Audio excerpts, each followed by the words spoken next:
mashallah, that's really nice to hear. But like you said, I mean, even when I grew up in the West, you know, I went to college, I felt like everything was superficial. I mean, a female had to look the image of perfect or at least seductive to the opposite gender. And when they felt like a Muslim woman was taking herself out of that role, they thought, why would you do that? I mean, you know, that's what a female's about. But like after you converted, a article was published in the Daily Mail. It said, why are so many British career women converting to Islam?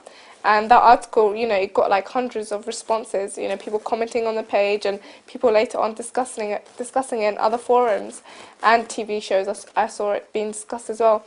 And many people said, you know, these people are British career women, they're successful. Why would they want to convert to Islam and choose to wear the veil? And I think it was an article written by Eve Ahmed, who's the writer. So, you know, what would be your response to that? I mean, I saw those articles and I saw some of the programmes and I thought my first response was brilliant. We're discussing this. Yeah. How interesting. By the way, I think the Daily Mail had had that interview for 2 or 3 years and never printed it until now. Really? Yes, because it was positive. Because I know some of the women interviewed for that and they said, you know, we're all very positive about converting to Islam, but the Daily Mail didn't want that. Well, finally, because news overtook their agenda, or then not their agenda, their natural reticence about this issue, they had to print it. So that just shows that if there isn't a media agenda about women opting out of this I'm a sensual person, I must be wanted by men agenda, then there's certainly a reticence to discuss it. So I really think that what is going on is it's actually seen as an act of rebellion and rejection if you are not the sort of woman who buys into the idea of liberation as being the right to wear as little as possible, as often as possible, in all situations as possible. Yeah. We've really built ourselves, there's a saying in English, you paint yourself into a corner. What started, I think, in the 50s and 60s as women saying, okay, we're entering the workforce here in Britain, let us... And then the glamour that came in with the 60s and 70s, the sexual revolution came in, and everything sort of got a little bit confused about where the family stood in that. And women's relationship with self-respect in a public place and with themselves got very confused. And again, it really does all come down to motherhood. If we're not actually aiming to be pillars of our society, then we have to be aiming for something else. And the other aim that in the West we've really switched to is to be as sexy for as long as possible, as stimulating to men as long as possible, as successful in our jobs as long as possible, and putting our family, our lives and our community second. And it's very hard. I think a lot of women really want to jump back. Yeah. But again, just calling it back isn't right. Jump into the fold of being a better person and more interesting and more able just to speak with this rather than this. Yeah, that's true. I really think they do, but where offers you that? Not our society. Definitely, yeah. I mean, that's so true what you said, because even when I was going to university, I felt like, you know, some people may say the veil may not be approachable, but then you don't get approached by the wrong people, and you get approached by the right people. And even, you know, there was a young man in my university last year, and he said, he goes, you know, I don't see you in that way. I don't see you as, you know, he used to have intellectual debates with me. And that's what really we're aiming to do, is have intellectual debates without someone feeling seductive towards you or in the wrong way. That's right, yeah. I mean that's a self-confidence. I think my personal journey,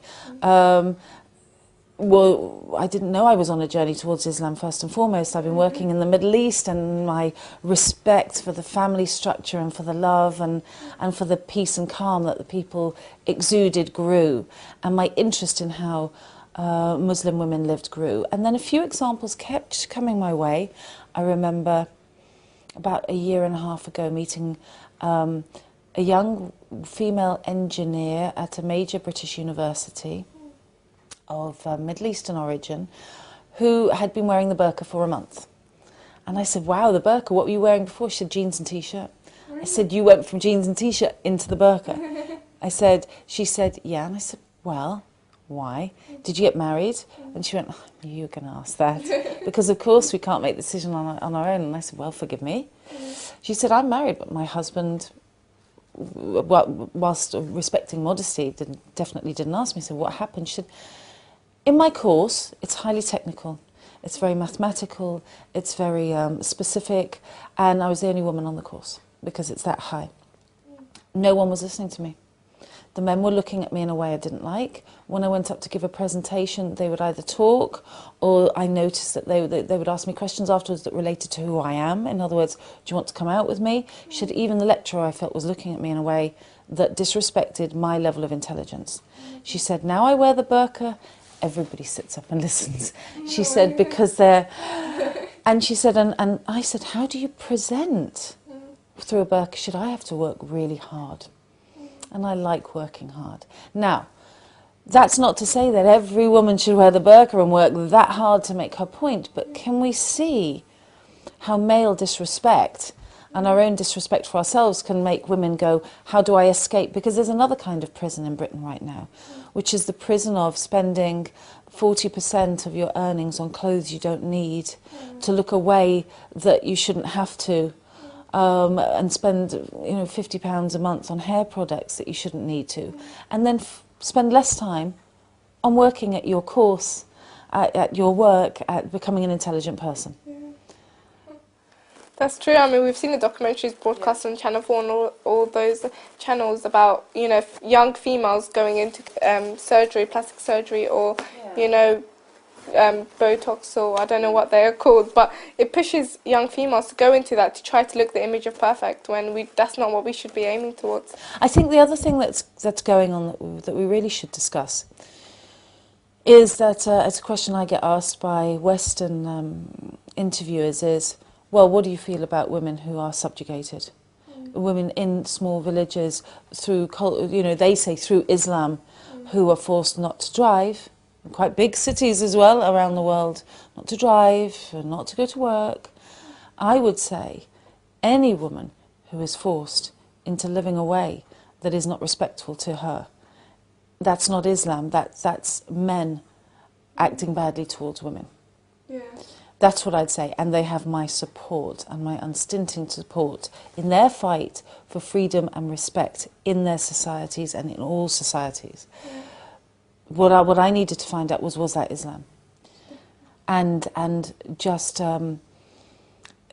by working in the Muslim world for the last 5 years, I can see it's not. It's amazing, but that's great. But many people, I'm sure many of our audience want to ask you that when you put on the veil, how was that transition? How has that transition been? So, how would you answer that? Well, I spent a couple of years battling with people about wearing a scarf at work, because I said I'm not a Muslim, but I have to show respect when I was working for several TV channels, which I did, and to suddenly then, the first thing is Islam is about humility, and saying I submit to you, Allah, not to anyone else. And so I really had to kind of humble myself from going, I'm actually choosing to wear the scarf when I battled against wearing the scarf for myself as a non-Muslim. And I thought, well, okay, you have to swallow that one. So really there was a humility problem on my part, which I overcame. And then the main question was, I remember I got off the plane coming back from Iran, and this is interesting, because a lot of the women on that plane were taking their scarves off and doing their hair. And I suddenly didn't want to take my scarf off. And I thought, what is going on? I'm going to land in Heathrow, people are going to look at me, and I don't know why I'm doing this. Because I felt a change in me that I wanted to be reminded about Islam. And the scarf reminds me of that. So it's really a very personal thing. It reminds me of a path that at that time I didn't know I was on. But I remember seeing a colleague at Press TV, and I thought, oh no, I don't want him to see me in the scarf, and I thought he'd be happy, he'd say, hello sister. But again, it's humility, it's about man's expectations. Colleagues' expectations don't matter. What are you responding to? Are you responding to a higher call? Are you responding to an interest in things that aren't physical? Or are you trying to prove yourself on the basic everyday level? That's true. That's very interesting, and I'm sure many people were thinking, how did you feel when you put it on? But and then there was the day when I went to my children's school with the scarf on, I said to my girls, you know, I think I might be a Muslim. I think I said that. I think I might be a Muslim. And they went, okay. I said, so I'm going to wear the scarf. And they said, well, it's raining anyway, so no one will notice. You know what kids are like. But I got to the school, and this Britain, people don't really look. People don't really look. So I was relieved about that. But the change was in me. The change was, I don't have my hair to rely on now to swing about or to worry about. And I'm making a statement to the world. But you know what I found? The world doesn't care about me that much in that way. So this is a really personal, it's an internal cleansing. Yeah. I mean, like me, I don't know how long I've been wearing the headscarf, for a very long time, and I think that many people think that looks matter and you have to show your hair and show your body to get accepted, when in fact people accept someone in the long run because of their inner self. Exactly that. So what I wasn't getting on the train was what I wasn't looking for, which was maybe making eye contact with a man who thought I had nice hair, or you know, trying to be a single woman somehow. I was very much more self-contained, and so now I make eye contact with Muslim women and say salam. And oh, it was so nice yesterday. Muslim men with their wives were standing up for me and my daughters. Salam, sister. And it was like, wow, it was like every carriage we went into and kids were going, and just that respect within the community is there. So that's nice. Definitely. And another issue, you know, it's amazing hearing your side of this, you know, it shows us that the real reasons why people put on the veil. Yeah. But many people say that the veil kind of prevents women from seeking education or going further in life, and it's like it will prevent them from going further in their career as well. Do you feel like the hijab is prevents a female from going further? Right, I haven't done this at 17. So there's a really important question here. For all of our laws on integration and religious rights in the UK today, what you're really asking is, does it affect young women in education, and does it affect the way young women are seen at work? I think it still does. And I can tell you now that as a journalist of 13 years, I've lost 2 jobs this week because I wear a scarf. Really? And I'm not willing to go any further with that yet because I need to prove it. But I've been dropped by 2 agencies who I've worked for a very long time.